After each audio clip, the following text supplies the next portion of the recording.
ሰው አላፈቀረኝም ብለህ ለምን ራስህን ትጠላለህ? ደግሞስ ለምን ራስህን ታጠፋለህ?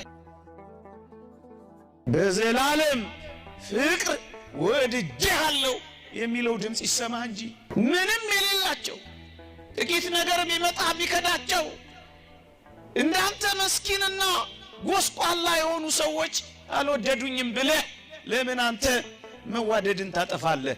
ባለጸጋው እግዚአብሔር ይወድሃል እኮ። መለወጥ የሌለበት ያውነት ነው የሚወድህ። ሰው ዛሬ ቢወድህ ነገ ይጠላሃል። ዛሬ ፈገግ ቢልብህ ነገ ይኮሳተርብሃል። ዛሬ ቢያቆላምጥሽ ነገ ይረግምሻል። መለወጥ ያለበት ሰው ያውም የሚለዋወጥ ያውም የሚፈራረቅ ጠዋት ሌላ ማታ ሌላ የሚሆን ሰው አላፈቀረኝም ብለሽ ለምን መርዝ ትጠጫለሽ? መለወጥ የሌለበት ያውነት ትላንትም ዛሬም ለስከ ዘላለሙም ያው የሆነ ፍቅሩ ማይቀየር ጭራሽ ማይደበዝዝ እየደመቀ የሚሄድ እግዚአብሔር እንደሚወድህ አታውቅምን? ለምንድን ነው የሚወደኝ ማንም የለም ያልከው?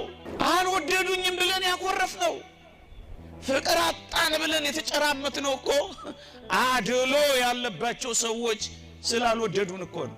አንዱን ወደው አንዱን የሚያሳንሱ፣ አንዱን አፍቅረው ሌላውን የሚጠሉ፣ አንዱን አቅርበው ሌላውን የሚገፉ ሰዎች በምድራችን ላይ ያድሎ ፍቅር በሚፈጽሙ ሰዎች አልተወደድኩም ብለን እኮ ነው የከፋ።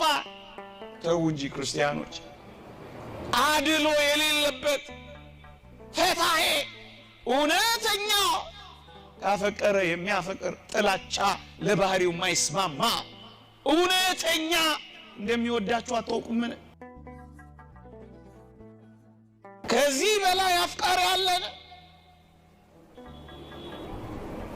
እናንተ ጥቂት ነገር አልተወደድኩም ብላችሁ እኮ ነው ቤት ጥላችሁ የምትወጡት።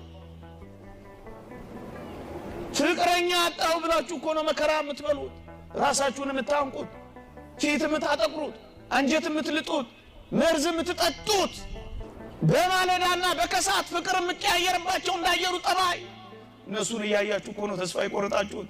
በዘላለም በማይለወጥ ፍቅር ወድጄሃለሁ ያላችሁን አትስሙ እንዴ? ወረት የሌለበት አፍቃሪ ያለ